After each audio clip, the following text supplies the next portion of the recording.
April 1943. A cold rain hammers the railway depot outside Smolensk, turning the mud into a black soup that swallows boots to the ankle.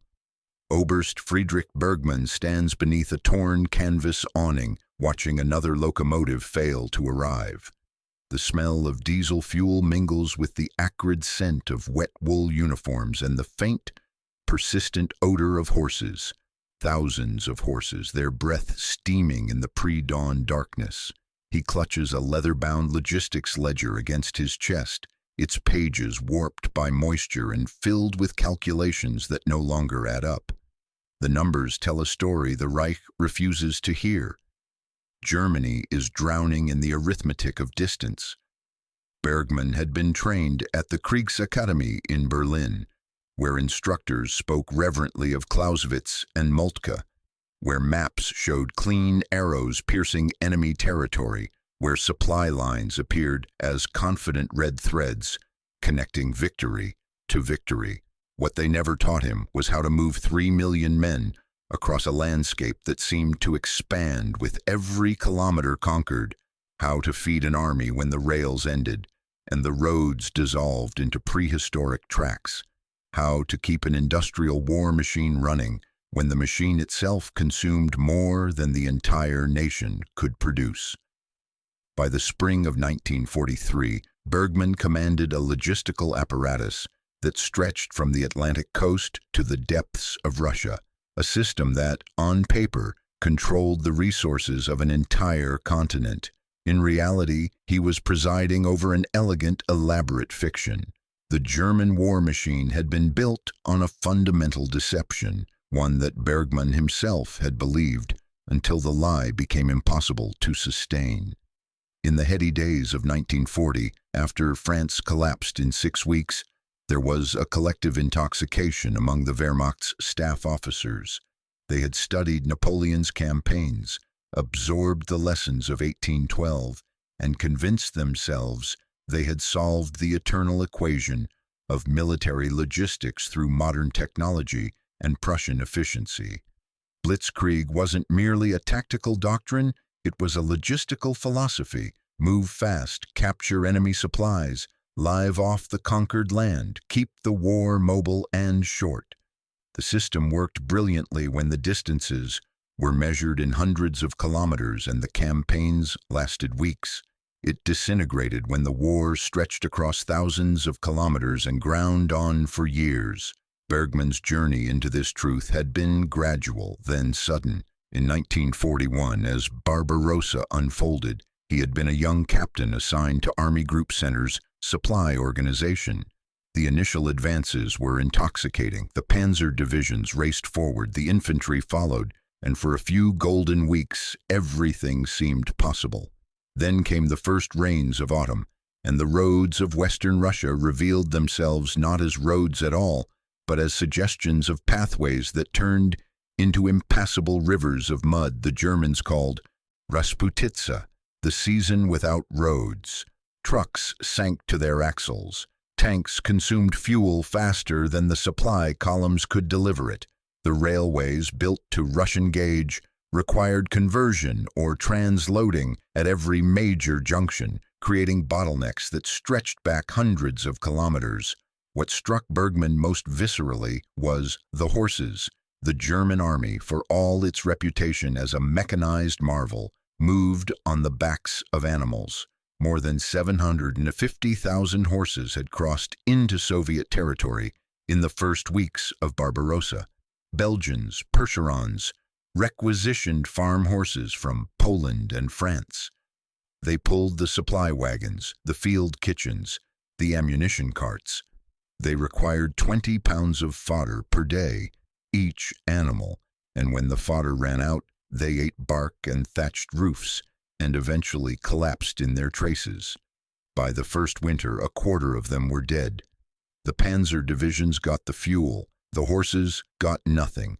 Bergmann remembered a Prussian Junker officer, a cavalry traditionalist who wept openly when his logistics company shot their draft horses for meat in December 1941. "This is how empires die," the man had said. one animal at a time. The numbers told the story more brutally than any anecdote. German railways could move approximately 300 trains per day to the Eastern Front at peak capacity. Each train carried roughly 600 tons of supplies. That totaled 180,000 tons per day, except the railways never operated at peak capacity. Partisan attacks, worn-out locomotives, gauge conversion delays, winter freezes that cracked rails and froze switches. The real number hovered around 70,000 tons per day, often less. Meanwhile, the Wehrmacht required a minimum of 200,000 tons per day to sustain offensive operations, and that was before accounting for the catastrophic losses of rolling stock. By 1943, Bergmann's inventory showed that the German army had lost more locomotives and freight cars in Russia than existed in the entire pre-war German railway system. They were cannibalizing captured Soviet equipment, burning furniture for locomotive fuel, using forced labor to rebuild bridges that partisans destroyed faster than German engineers could repair them. Bergmann had kept meticulous records, partly from Prussian habit, partly from a growing suspicion that history would demand an accounting. His ledgers documented the gap between official reports and reality, a gap that widened like a wound that wouldn't close. In October 1942, the Quartermaster General's office in Berlin requisitioned 50,000 winter uniforms for Army Group South. Bergmann's depot received 8,000, most of them thin cotton garments recycled from summer stock. The official paperwork showed full delivery. When he questioned the discrepancy, his superior, a party loyalist, explained patiently that Berlin's figures were administratively correct, meaning they reflected what should have happened in a properly functioning system, not what actually occurred in the chaos of war. This was the logic that governed German logistics. Reality was subordinate to doctrine. The contrast with what German soldiers witnessed when they encountered American supply operations after 1944 was a revelation that bordered on religious conversion.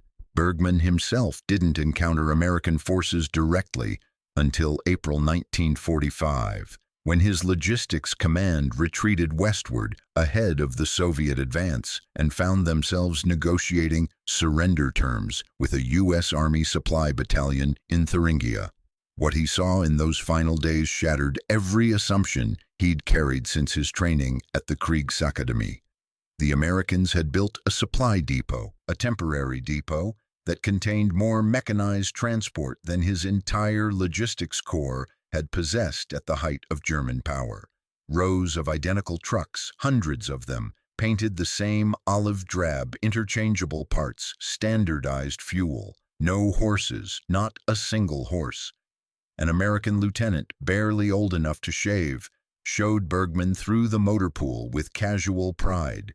The Americans called them deuce-and-a-halfs, GMC trucks that could carry 2.5 tons over any terrain. They were built in factories in Michigan and shipped across the Atlantic by the thousands.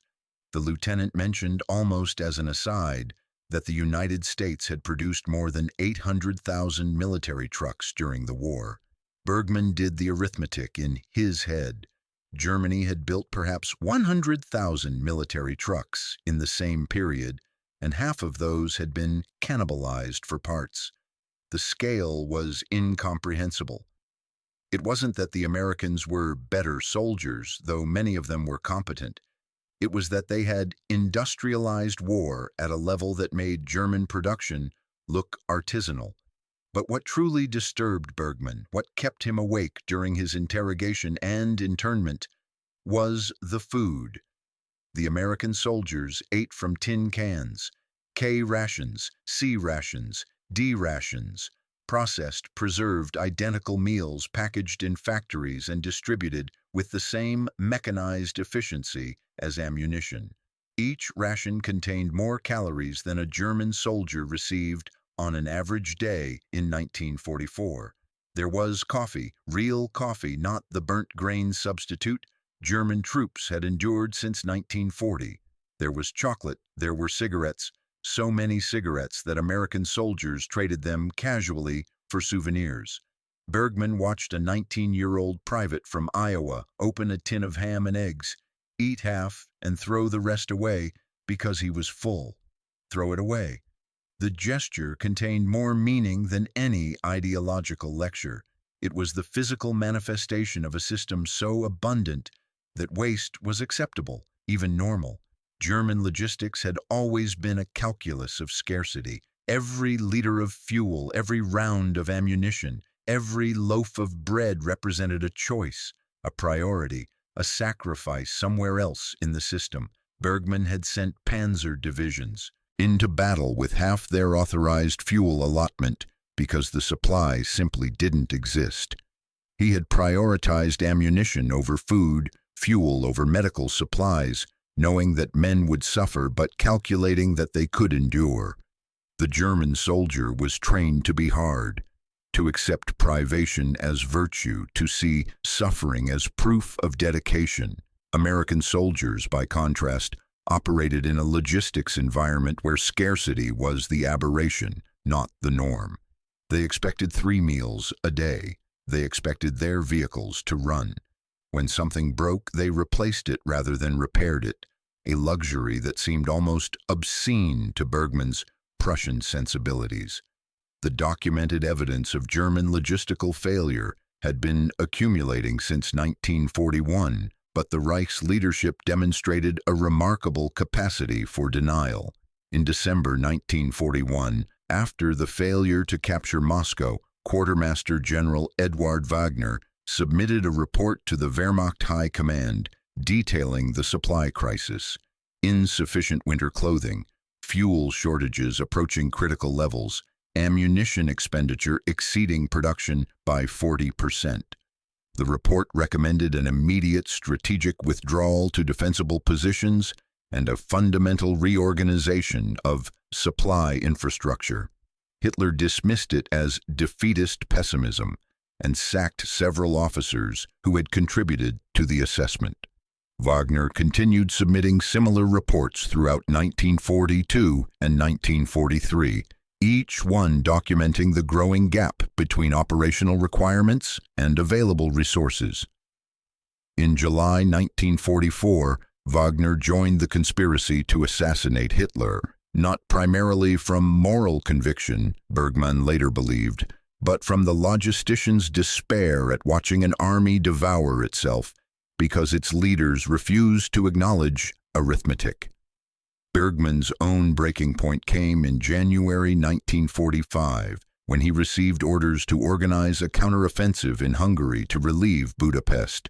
The operational plan required moving 3 panzer divisions, approximately 600 tanks, plus supporting infantry and artillery, roughly 80,000 men, into attack positions. The fuel allocation for the operation totaled 2,000 cubic meters of gasoline and diesel. Bergmann calculated that the move to the jump-off positions alone would consume 1,500 cubic meters, leaving barely enough fuel for 2 days of combat operations. When he reported this to the operations staff, he was told to find a way to make the numbers work. This phrase, find a way, had become the operational doctrine of the Wehrmacht's final year. It meant conjure fuel from empty depots, requisition food from starving civilians, demand that exhausted men march another 20 kilometers because the trucks had broken down. Bergmann found a way. He stripped fuel from supply trucks, hospital vehicles, even from generators powering field hospitals. The offensive lasted 3 days before grinding to a halt. The tanks immobilized not by enemy action, but by empty fuel tanks, sitting like monuments to an ideology that mistook will for capability, the symbolic object that haunted Bergmann's memory, that appeared again and again in his post-war interviews, and the memoir he eventually published in 1963 was a simple can opener. The Americans had issued millions of them, small stamped steel implements officially designated as opener can hand folding type 1. Soldiers called them P-38s. They weighed almost nothing, cost pennies to produce, and every ration kit included one. Bergmann kept a P-38 given to him by an American guard during his internment. To him, it represented everything the German war effort had lacked: the foresight to mass-produce a simple solution, the industrial capacity to make millions of identical objects, the logistical sophistication to ensure that every soldier had one.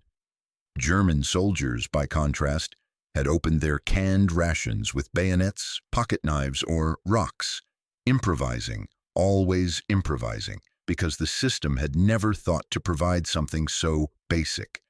The P-38 wasn't dramatic. It wouldn't feature in paintings of heroic combat, but it was the war in miniature. Victory belonged not to the army with the hardest soldiers, but to the nation that could deliver a can opener to every frontline soldier on 4 continents simultaneously.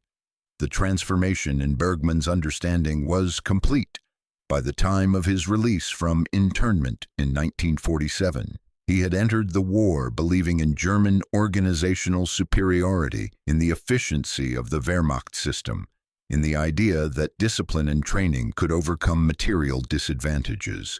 He emerged understanding that modern industrial war was fundamentally a logistics competition, and Germany had never possessed the resources to compete. The Reich had conquered territory that stretched from the Atlantic to the Volga, but conquest and control were different operations requiring different capacities. The Wehrmacht could defeat armies, it could not supply continents.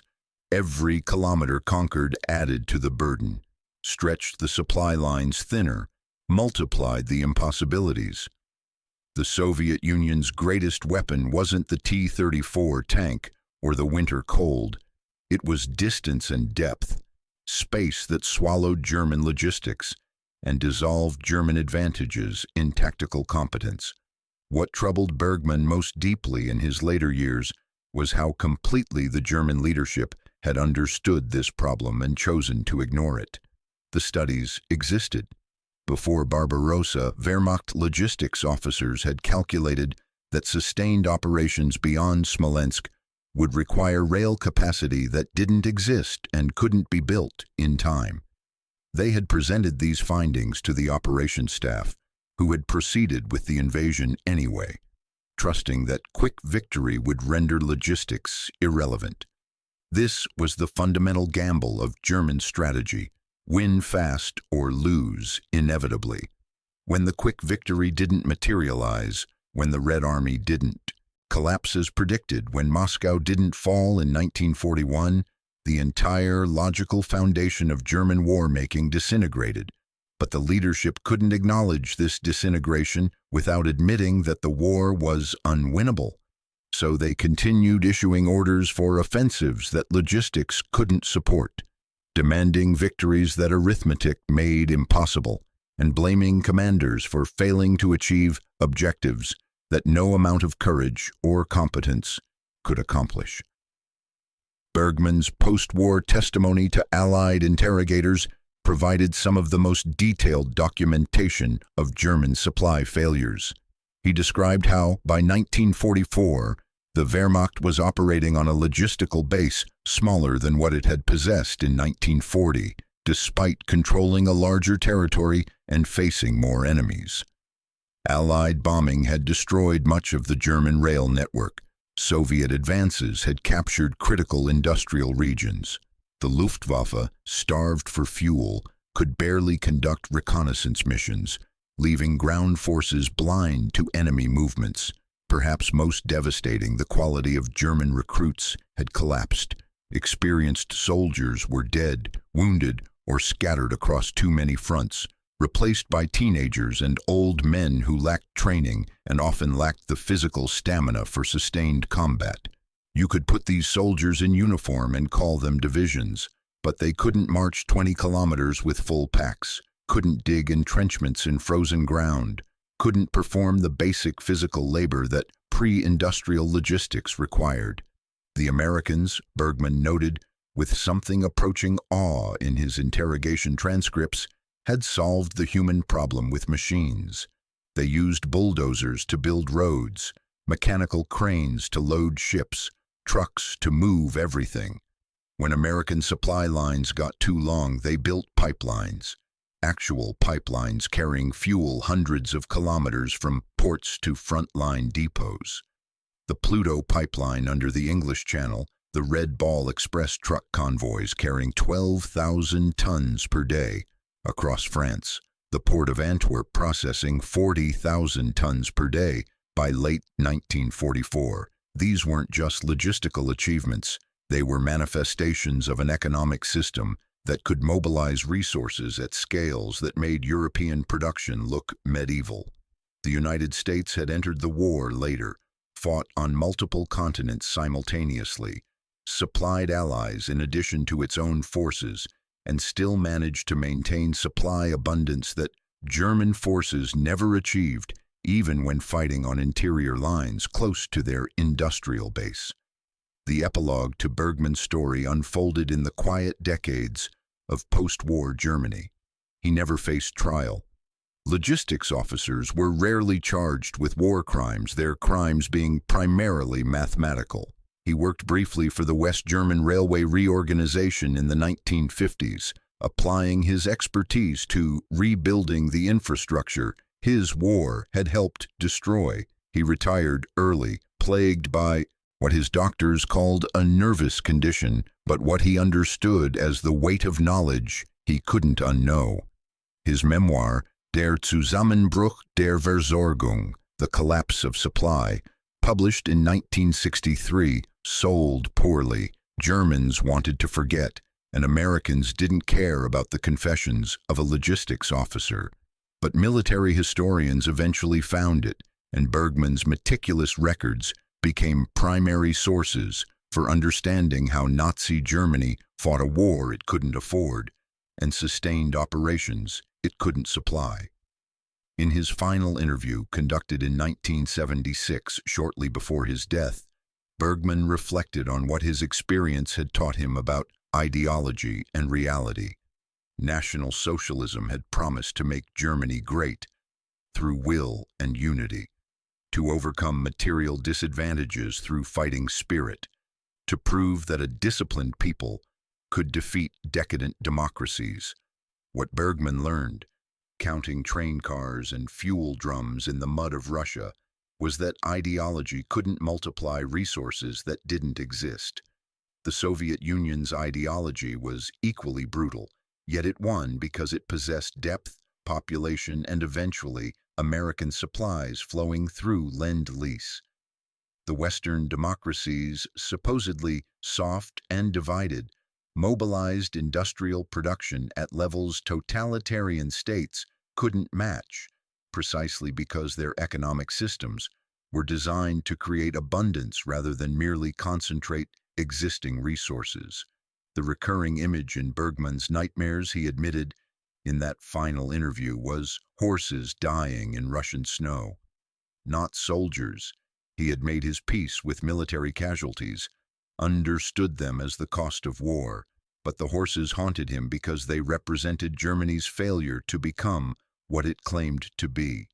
A modern military power didn't need 750,000 horses to invade a neighbor. A modern military power had trucks, railways, supply infrastructure that functioned without exhausting animals. The horses revealed the truth.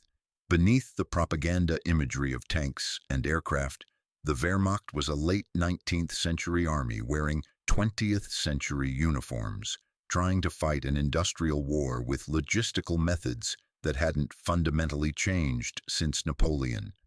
The horses died because Germany had sent them to do a job that required machines the nation hadn't built and couldn't build at necessary scale. And so the story of German logistics is ultimately a story about the limits of will. It's fashionable to attribute Nazi Germany's defeat to strategic errors, the decision to invade Russia, the declaration of war on America, the obsession with holding territory rather than preserving forces. But beneath these strategic failures lay a simpler reality. Germany was too small, too resource poor, too industrially limited to fight the war it started. No amount of tactical brilliance, No superiority in training or doctrine, no advantage in military culture could overcome the fundamental arithmetic. When Bergmann stood in that railway depot in Smolensk in April 1943, watching trains that didn't arrive, he was witnessing not merely a logistical problem, but the death of an ideology. The Reich had promised that Germans could master Europe through superior organization and will. The empty railway tracks whispered a different truth. Mastery requires resources, and freedom creates resources more efficiently than tyranny. The small steel can opener sits now in a museum in Munich, part of a collection of personal effects Bergmann donated before his death.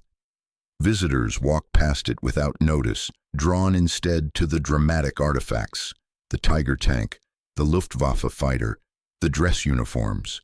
But that insignificant piece of stamped steel, product of American mass production, delivered to millions of soldiers across 4 continents, tells the real story of the war. Victory didn't belong to the hardest fighters or the most dedicated soldiers.